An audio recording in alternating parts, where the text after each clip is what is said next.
एक भारतीय के लिए सबसे बड़ा खुशखबरी का पल आ चुका है, क्योंकि डीआरडीओ और हमारे वैज्ञानिकों ने अपनी मेहनत के बल पर इतना बड़ा धमाका कर डाला है कि जिसे देखकर पाकिस्तान को चिंता होने लगी है कि ऑपरेशन सिंदूर के दौरान ही इतनी बुरी हालत हो गई थी, तो आगे इनका क्या होगा। वहीं अब चीनियों को भी डर सताने लगा है कि जैसा हाल पाकिस्तान का हुआ वैसा ही कुछ भारत अब चीन के साथ भी करने की स्थिति में आ चुका है। दरअसल खबर आई है कि डीआरडीओ ने हाइपरसोनिक मिसाइल का ईटी टेस्ट कंप्लीट कर लिया है, जो कि पूरी तरह से सफल रहा। और इसके बाद आप समझ लीजिए कि पाकिस्तान पर अटैक करने में हमें अभी कुछ मिनट का समय लगता था, यानी भारत से मिसाइल छोड़ने के बाद पाकिस्तान में स्थित किसी टारगेट को हिट करने में कुछ मिनट्स का समय लग जाता था, लेकिन अब ये खेल महज कुछ सेकंड का हो जाएगा। पहले पाकिस्तान को ब्रह्मोस के खिलाफ भी रिलेटिएट करने को 30 सेकंड से 1 मिनट का समय मिल ही जाता था, यानी उनके डिफेंस सिस्टम के पास टाइम हुआ करता था। हालांकि वो फिर भी कुछ नहीं कर पाते थे, लेकिन अगर कल को पाकिस्तान के पास एक कैपेबल डिफेंस सिस्टम आ जाता है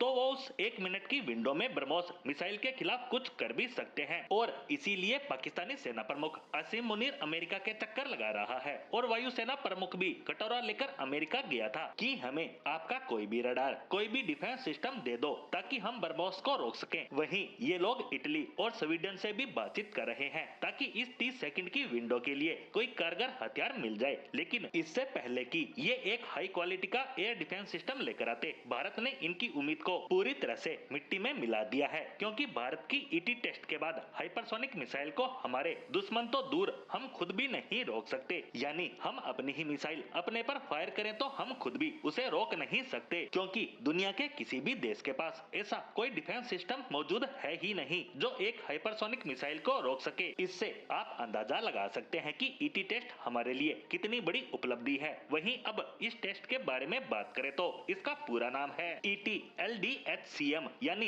extended trajectory long duration hypersonic cruise missile. यानी हमने हाइपरसोनिक मिसाइल का लॉन्ग रेंज के साथ टेस्ट किया है, वो भी एक्सटेंडेड ट्राइजेक्टरी के साथ। मतलब हमारी मिसाइल अब लॉन्ग रेंज की हो चुकी है, जो कि बहुत ही मुश्किल बना काम माना जाता है, क्योंकि ऐसी मिसाइल जब लॉन्ग रेंज तक जाती है तो भयंकर हीट जनरेट होती है, मानो कि एक बारगी पत्थर को भी पिघला दे। ऐसे में इसके लिए स्पेशल मटेरियल चाहिए होता है, लेकिन वो भी महज कुछ सेकंड तक ही टिक पाता है। लेकिन तब तक एक हाइपरसोनिक मिसाइल अपने टारगेट तक पहुंच जाती है और उसी में भारत को सफलता मिल चुकी है। और इस दौरान हमने 8 मैक की रफ्तार को भी मेंटेन किया। बता दें कि हमारी ब्रह्मोस मिसाइल की रफ्तार 3 मैक के करीब है और अब इसकी 2 गुने से भी ज्यादा रफ्तार को हमने पा लिया है। यानी आपने बस पल के झपकाई और पाकिस्तान में स्थित टारगेट तबाह।